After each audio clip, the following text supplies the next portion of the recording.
In this video, we'll finish up Chapter 6. There are 6 functions of the integument. So first off, protection, right? The skin is a physical barrier against anything trying to invade the body. Okay, next is the prevention of both water loss and water gain. So this is actually the main danger in burn victims is severe dehydration, because without this barrier of the skin, large amounts of water can escape, causing severe dehydration. So also the prevention of water gain, right? When we go take a shower, we're not going to swell up like a sponge.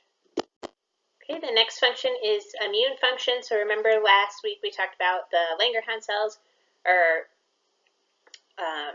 dendritic cells. So those are involved in the immune response. Okay, our fourth function is metabolic reaction. So a series of reactions are going to synthesize vitamin D, okay, from the sun. So actually about 10 to 15 minutes of sun per day is good. It's going to synthesize the daily needed amount of vitamin D. Okay, our fifth function, sensory reception. So there are all these sensory receptors in our skin, and we're going to talk about naming those receptors and what they can sense in Chapter 13. Okay, so these receptors are going to detect and relay sensations of pain, heat, cold, touch, pressure, and vibration up to the body. So we need these receptors so we know what's going on in the external and internal environment. And our last function of the integument is temperature regulation. So our skin can regulate our body temperature through vasoconstriction and vasodilation. So to define vasoconstriction and vasodilation, so vaso is talking about the vessel. Okay, so vaso means vessel. There you go. So vasoconstriction, we're going to constrict that vessel. Okay, so as the vessel passage becomes more narrow, less blood can flow through. So this is going to happen around our peripheral body structures, so our limbs and whatnot. So in order to preserve heat in the internal structures that are important, our vital organs such as our lungs, heart, and brain, our more peripheral blood vessels are going to vasoconstrict, and it's going to shunt the blood in towards our vital organs. So this is our body's mechanism it uses to conserve heat. So you'll think about when you're in a cold environment and our body's trying to stay warm, the first places that really experience that temperature change and feel more cold are the hands and the feet. Okay, so opposite to that is vasodilation. Okay, so we have our blood vessel and it's going to dilate, or the diameter is going to increase. Okay, so when this happens, more blood can travel through the blood vessel, okay, towards the surface. So, right, if you're exercising, we need to get more oxygen, more blood to those farther distances. So you'll see your skin get this reddish tint, and that's from all the blood being forced to those more distal areas of the body. All right, so we've spent quite a bit of time talking about the integument. Now we're going to look at the rest of the integumentary system structures. So the hair, nails, and exocrine glands. Okay, so these are all formed from stratum basale during embryonic development. Portions of stratum basale are going to invaginate deep into the dermis and form these structures. So the nails are composed of dead keratinized epithelial cells, as is the hair. Okay, and then our exocrine glands, that's non-keratinized, so those cells are still living epithelial cells. So our nails are just scale-like modifications of stratum corneum, and they function to protect our fingertips and our toes from damage. So healthy nails are going to appear very smooth and clear, and we can see through to this nice pinkish color from the blood flow that's going on underneath. Some basic nail terminology is the free edge is the most distal portion of the nail, so that's what you would cut off with a nail clipper. The lanula is that white half-moon shaped structure at the more proximal edge of the nail. And the eponychium is another word for the cuticle. Okay, so again, just some fun nail terminology. The free edge is that distal portion of the nail. This person has cut their free edge pretty much in the other image, but it would be up here. Then the lanula is that half-moon structure at the more proximal portion of the nail. And then the eponychium is another word for cuticle. Okay, so in this image, they're still calling it cuticle. So normal, healthy nails should be smooth and clear, right, with this sort of pinkish tint from the blood flow beneath them. So when we see something changed in this, it can be an indication of something wrong with the person's overall health. Okay, so we're going to look at 3 different nail disorders and what they can tell us about the patient's overall health. So there's many of these. There's 3 that are in the textbook, so those are the ones that we look at. So yellow nail syndrome, spoon nails, and Boweslines. So first is yellow nail syndrome. This is just like the name is implying, right? The nail's going to turn this yellow or greenish color and become more thick but shorter. So it's going to stop growing in length and become thicker. Okay, so about 40% of the times this is associated with respiratory disease, such as chronic bronchitis. Okay, and the exact cause of yellow nail syndrome is not yet known, but it has been reported to run in families, so it suggests that there's a genetic link. Next is spoon nails. Okay, so think of like a spoon, right? And it's a nail formation where we get this concave instead of convex. There we go. Concave instead of convex structure in the nail, and this is linked with iron deficiency. Okay, so if we don't have good enough iron supply, then we don't have enough iron to move oxygen to the bed of the nail, and then the structure of the nail, that structural integrity, is going to suffer, creating this spoon shape in the nail. Okay, and last is Boweslines. So this is a line running horizontal across the nail. So I'm going to highlight it here in the image. Okay, and this indicates a temporary cease in the growth of the nail. So usually somebody suffering from malnutrition, this is going to happen. Also, different treatments such as chemotherapy can cause this. So you'll see these lines in the nail where it temporarily stopped growing, and when the nail starts growing again, they're just going to grow all the way out. All right, so that covers our nails. Then our hair, the next component of the integumentary system, is found everywhere on the body, other than the palms of hands, soles of your feet, and your lips. Okay, so if you recall, we looked in lab, thick skin versus thin skin. So hair is always going to be with thin skin and not with thick skin.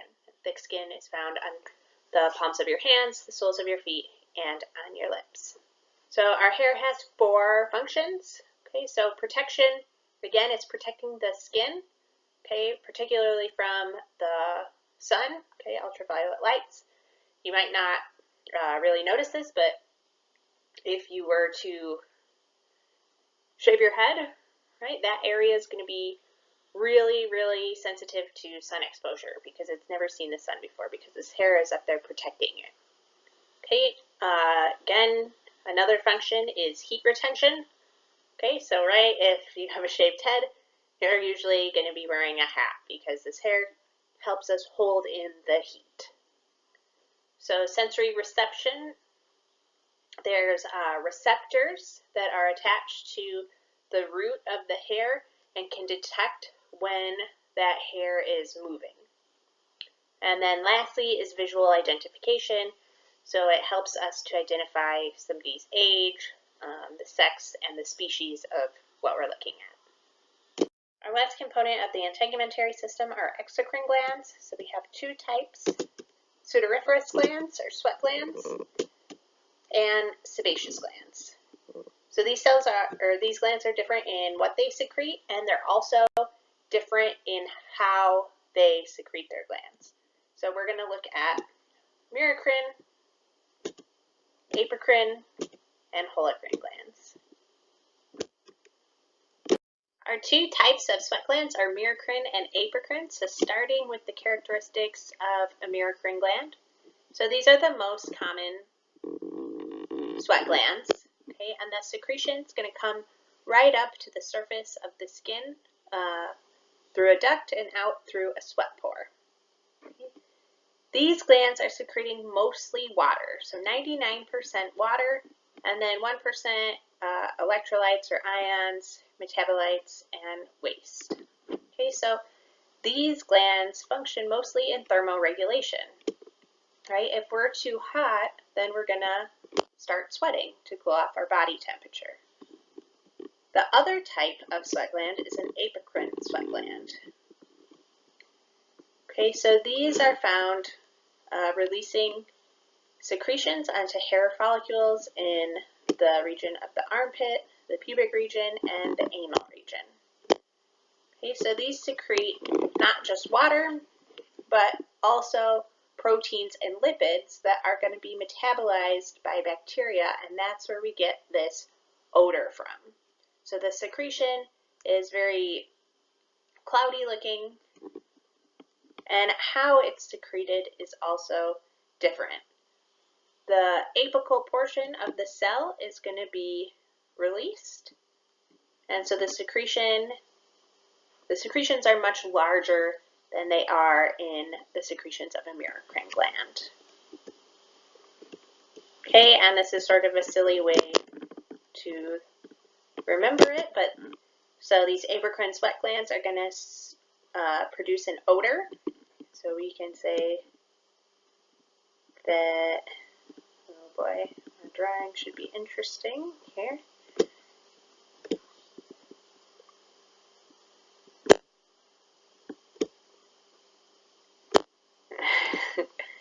Okay, the apes are smelly. This is an ape, and he smells. Okay, so apes are smelly. Apocrine glands are secreting a secretion that contains proteins and lipids, which will be metabolized by bacteria, creating this smell. So merocrine and apocrine are both examples of sudoriferous glands, or sweat glands. Now we're going to look at sebaceous glands that are going to be secreting sebum, which is an oily, waxy substance. So these glands are usually attached to a hair follicle. So if we look at the image over here, right, this is just a cartoon, but we can see this big gland going to the hair follicle, and then over here under a microscope we can see the same thing. So these are usually secreting their sebum directly onto the hair follicle, and this is used to keep the hair from becoming too brittle and cracked and go to the surface and do the same thing to the skin. Sebum also has antibacterial properties. Okay, and we'll see an increase of secretions from these glands during puberty.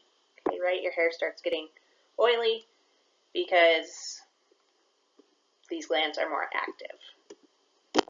Other types of glands in the integumentary system are ceruminous glands and mammary glands. So ceruminous glands are modified apocrine glands, and they're responsible for secreting earwax. Okay, so they're only found in the external acoustic meatus, which is the hole leading into the eardrum. Okay, so where we would find our earwax. And so the earwax is going to be responsible for trapping foreign particles trying to enter the ear. Then our mammary glands are also modified apocrine glands found in the breast, and they become functional when a woman becomes pregnant, and they function in secreting milk. Okay, so not only the secretions of these glands are different, but how they secrete is different. So starting with merocrine glands, remember these are secreting 99% water, okay, and they're involved in thermoregulation. And they're simply going to secrete using vesicular exocytosis. So like we looked at in chapter 4 in unit 2, right? It's just a small vesicle containing 99% water, 1% ions, metabolites, and whatever solute is in there being released out from the cell. Okay, so very small. Okay, so here we can see this image of vesicular exocytosis. Then apocrine glands pinches off the apical or top portion of the cell and sends its secretions with it. So remember, in these secretions, we have those proteins and lipids that are going to be metabolized by bacteria, creating an odor.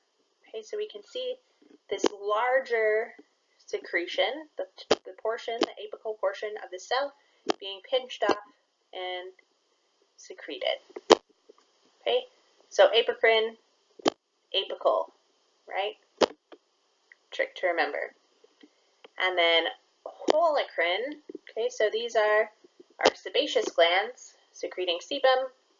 The entire cell is going to die and be secreted with its contents of that sebum inside. Okay, so holocrine, we can say whole, because the whole cell dies and is secreted. So if we look over at this last image, here we have the largest secretions coming out of our holocrine gland. Okay, so skin has this ability to regenerate very quickly, right? We learned that the life cycle of these cells is only about 30 days, but it's also going to respond to trauma. So if we have repeated stress on the same area of skin, the cells in stratum basale are going to be triggered to start multiplying faster, thickening the epidermis and being able to withstand that stress. So if you think about, people who run around without shoes on all day, they have really thick heels, right? Really thick soles of their feet. And that's because of this ability of the skin to thicken itself as a form of protection to increase the ability to withstand the stress that it's put under. So two terms going along with repair and regeneration. So we say regeneration. This means we're replacing these dead or dying cells with new identical cells of the same kind. So we're replacing it with the exact same kind of cell, right? We need another squamous cell, so we're replacing it. So this is going to restore function of what we're replacing. And then the next term is fibrosis, and this is where the damaged tissue is replaced with scar tissue. Okay, so when we've replaced something with scar tissue, usually the function is not restored.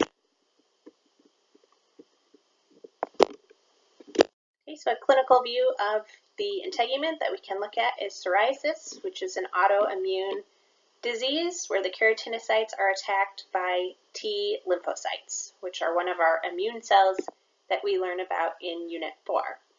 Okay, so this is going to cause the rapid overgrowth of these skin cells. Okay, so we're going to get patches of this white, scaly, cracking, itching skin. Okay, so different treatments for psoriasis are corticosteroids and different medications that can interfere with the production of these new skin cells. Another clinical aspect to look at when we're talking about the integument are burns.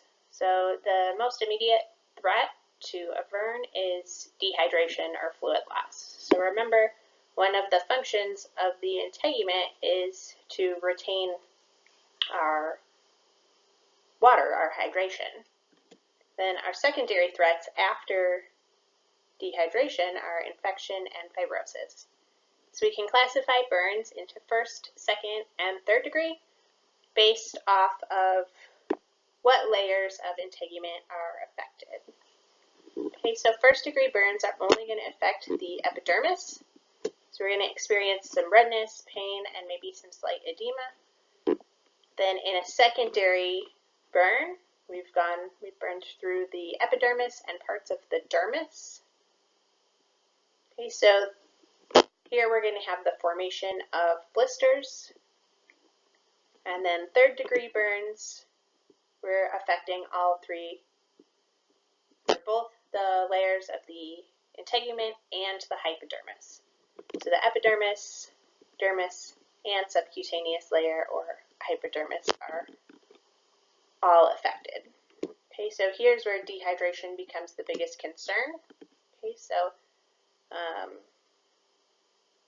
losing that water because we don't have that protective barrier. And then infection, again, is our secondary concern. The last clinical view to look at is skin cancer, the most common type of cancer, typically seen on the head and neck. The more fair-skinned you are, the higher risk you are, and the more time you spend in the sun without sunscreen is also going to increase the risk of skin cancer. Okay, so we can use this system, the ABCDE chart, to evaluate markings, nevus, mole on the skin. And if something falls into the category of abnormal, then you need to have it examined. Just some more terminology involving skin color and disease. So cyanosis is when we're not getting enough oxygen to the area, so it gives the skin a bluish tint.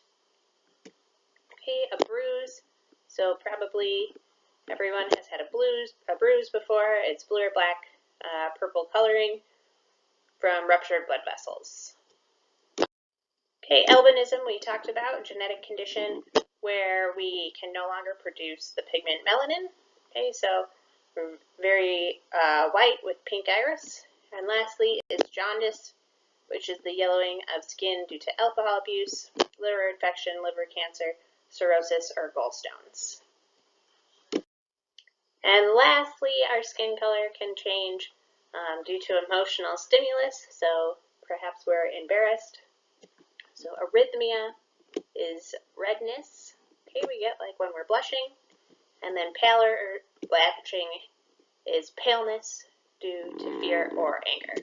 So when you say somebody was as white as a ghost, right, that's pallor or blanching. Okay, so that wraps up Chapter 6. This week we'll move on and look at the receptors of the skin from Chapter 13. Please email me with any questions.